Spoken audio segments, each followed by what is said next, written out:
Hello, friends. Welcome back to another episode of GM Philosophy in the Morning. I'm the GM Philosopher. Today, we're talking about D&D session planning versus execution. And what do I mean by this? So we can plan for sessions. In fact, if you look back on the videos I've published on this channel, you'll see that I have devoted many videos to planning things. And I go in depth. I say, you should do this and this and this with your villains. You should do this and this. I've devoted this with your NPCs. And if you do this thing and this thing to balance encounters and this thing with your maps, then your games will be so awesome. Plan. And then I also talk a lot about improvisation. I even have videos talking about planning versus improvisation. With that being said, there is something I don't know that I've covered well enough. And this is a crucial question. What do you do when, despite your best session planning, the story starts to go in a different way than you ever planned on? This can be relatively problematic. And let me explain what I mean. Last night, I ran an awesome session for my D&D Discord group. We were playing Arc 2, or Session 2, I should say, of a 5-session arc that I have created and planned, and it went so good. Almost. The players did a fantastic job, super fantastic, very creative, role-playing their characters really well, so well that there were some times when I was actually led so far away from what I had planned that I was challenged. Now, let me also talk about this for a second. I have great, profound levels of experience doing this at a physical tabletop. We're playing virtually, we're playing online, and I am a little tech challenged about that. So when I plan for a session, now there are higher stakes. I'm planning for the virtual tabletop, and I have to prepare those materials. What happens if I am put in a situation where I want to follow the story arc that the player characters are creating, but it's like, oh no, we're going into territory for virtual stuff I have not created. Now, I could, on a physical table, just dump out my dice, use my markers and my dry erase board, and make it happen. It might be grungy, but I can make it happen. But on a virtual space, this is a new form of challenge. But it's not just me and a virtual space. The truth is, every GM will face this dilemma. They're going to run into situations where they planned and prepped, and maybe they planned and prepped awesome stuff. However, that's when maybe player characters might make different choices. They might choose to do things that you never really anticipated. And in my session last night, there was, for the most part, plenty of planning to cover everything that happened, with one exception. The player characters actually made one big choice that led them in sort of a story arc direction that I was not prepared for at all. Okay. Now, this isn't, like I said, usually a problem for me, hence why I'm making this video to kind of explain this concept. However, by the way, do you struggle to come up with plot arcs on the fly? If so, I have the perfect tool for you. It is called My Ultimate Plot Randomizer. It is a free ebook. When you join my email list, you can download this for free. You'll get the link in your first email. It contains 4 D100 tables that will let you roll random plot arcs whenever you need them. Roll the hook, the conflict, and the conclusion, and even add wild and wacky stuff all right there. Download this, print it out, add it to your tool collection, and you will never go without another plot arc again. I give this away for free to help you create awesome plot arcs just like I do. I use this in almost every single session, and you are not going to want to miss out on this, so make sure you grab this. It was actually a surprisingly interesting problem that I kind of had to solve on the fly, being on a virtual space, because I have like a tech disadvantage there because I'm a little tech non-savvy. So what do you do when this happens? Now, I am going to give a huge shout out to the players in my Discord group because I had such a fun time last night, and I do not think that the session went badly at all. In fact, here's my only concern. I hope that I ran it well enough that it felt natural for them. I hope I was able to transition and adapt fast enough and well enough that they didn't feel like the game got weird at a certain point, right? In the, looking up notes or planning things type of way. I hope that I was able to make it feel smooth. That's my only concern. My concern is not with the players. My concern was with me as a GM and this transition. And you as a GM are probably equally concerned with this when you play with awesome players who are very creative, who do cool stuff. And you think to yourself, I want them to do cool stuff. But at the same time, I spent this time prepping. What if we go outside of the bounds of what I prepped? How can I adapt to this? Okay. Now, here's the thing. I have really two pieces of advice to share about this, and I'm going to share them with you. And I hope that this will help you, because these are the two things that I've learned in my years and years of running games. And I pride myself on being able to adapt and run sessions well on the fly, even when players go in a whole different direction. For me, it's the tech part of it that initiates a few hurdles for me with the Discord group.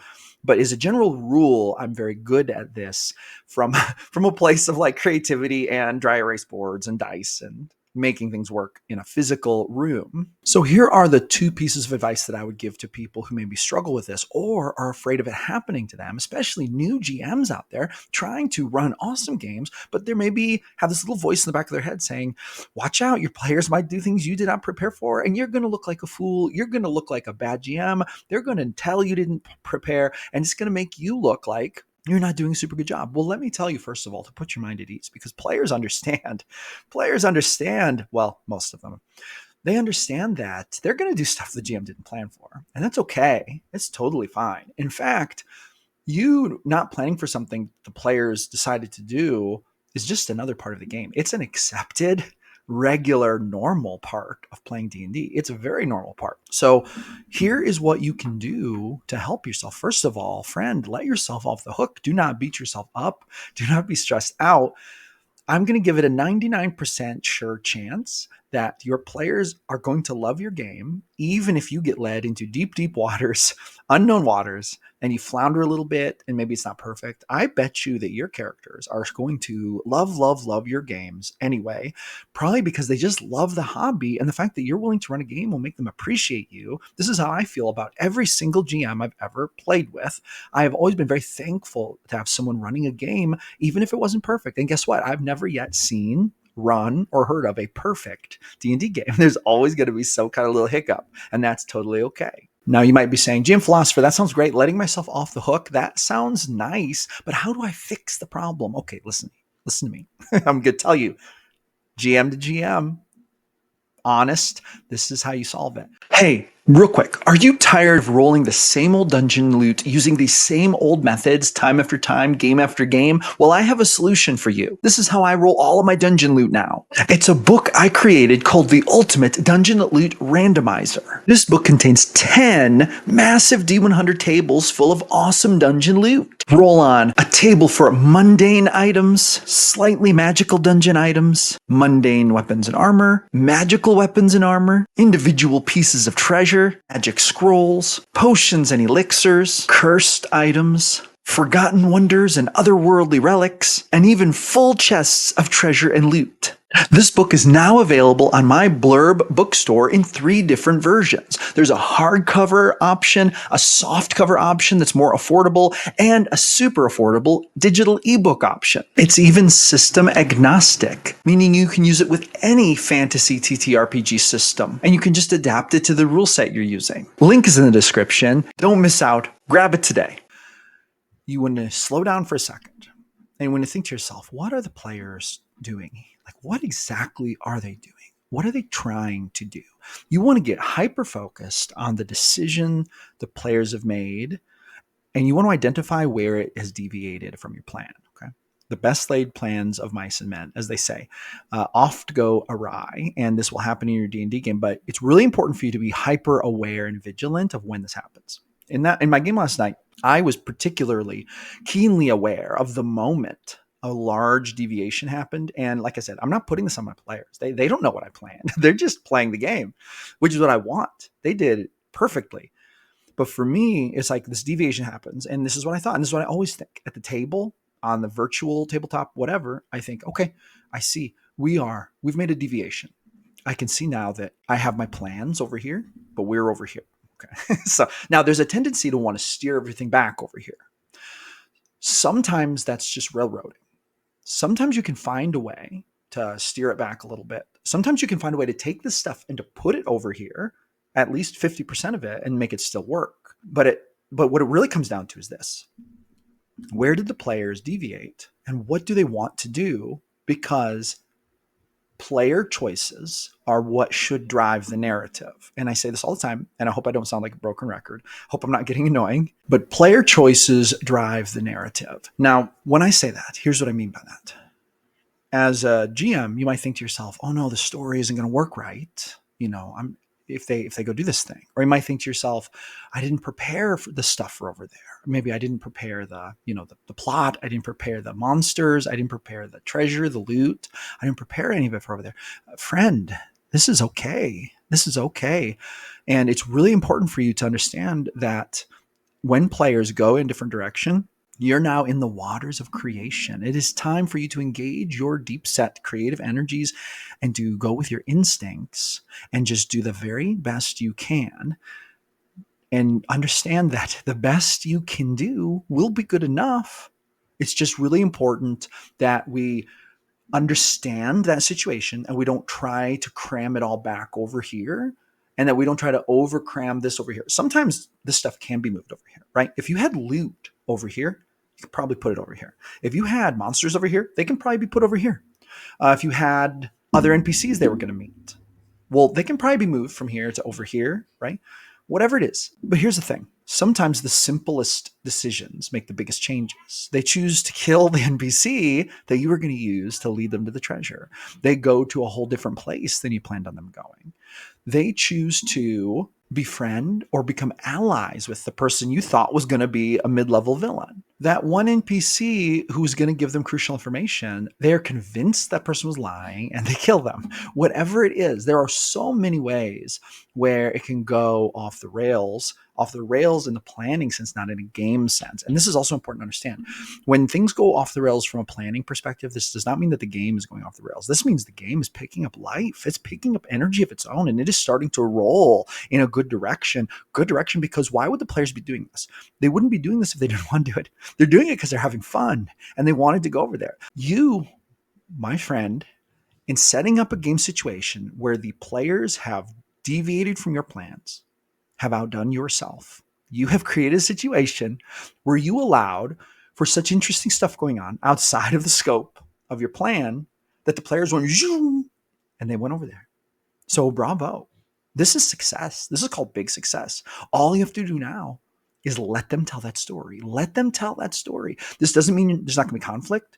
This doesn't mean you're even not going to try to move some plans over here. It doesn't even mean that you're not going to try to maybe lure them back or something like that. All that stuff is fine. But what we want to do is we want to let the player characters tell the story. We want to just keep our heads in the game. We want to keep creating, keep telling the story with our players. And you know what? Maybe the NPC you had planned just got put to the axe. So now you come up with a whole different NPC, off the cuff, imperfect, not as interesting in your opinion as the other one. But for some reason, the players love your new NPC and they want to listen to this one. And now your plan, they might actually follow it now just because it's a different NPC. Maybe you put 4 hours of prep work into the first one and you had to come up with a second one off the cuff. Maybe the first one was a sophisticated bard from the so-and-so far away, and they went to this college and they kill him. And now you think to yourself, I don't know. You meet an orc with a chef hat. He has a spoon. He asks you, have you heard about the treasures of the volcano? And you think, because you just, that's all you can think of right now. That's your creativity at work. And then they're like, this orc is cool. What do you mean treasure? A bard tried to tell us about that. We thought he was trying to mess with us. We killed him. What do you know about the treasure? I know there's a lot of treasure up there. You want some soup? You know what? You're hired. You're our new guide, right? You never know how it's going to go. You never, ever know. Sometimes, you might think to yourself, I have this plot, this gang, there's struggle. One of the lieutenants is trying to overthrow the guy on top. But then the players just decide they don't even want to be involved with the gang. They don't even get involved in it. They don't get involved in it at all. But you were planning for them to find out about the plot through the gang. So it's like, how are they gonna find out about the plot? They get attacked by 3 trolls while they're on the road, running away from the city where there was the gang. They fight trolls. Big fight. I just have to draw it out because I didn't plan this. There's no map. Maybe I just grab one, or maybe I hand draw it. I've got some light bulbs for orcs because I didn't have orc minis, or not orcs, but trolls. I didn't have troll minis. They're fighting. They kill trolls. They look in bag. Oh, what is this? It's a plot.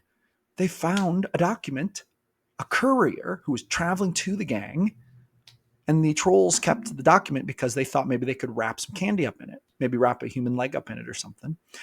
And now they're aware of the plot, right? And that's just off the top of your head. You think to yourself, maybe I did not want to do it that way, but your player characters might say, you know what, that combat with the trolls, that was one of the wildest, most fun combats I've ever had. And so, you know, what you have to remember is that this is just part of the D&D experience, and it's not a part to be afraid of or to shy away from. It's a part to embrace, to love, to have fun with, and not to stress about. And listen, friends, when you let the player characters tell the story and you roll with those punches, you're going to become an amazing DM. You're going to become a great DM, because great DMs, they plan.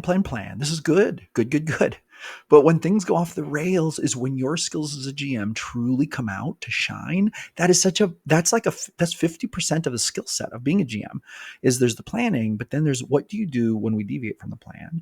That cooperative storytelling that happens then is a massive part of the puzzle. And if you can crush that, you are going to be actually an amazing GM. And get this, you do not even have to do it super well. You just have to be comfortable enough with it to be able to have fun with it. That is all it takes to be an amazing GM at that part of it. So there you go. D&D session planning versus execution. It's different. It's different every time. And you can plan.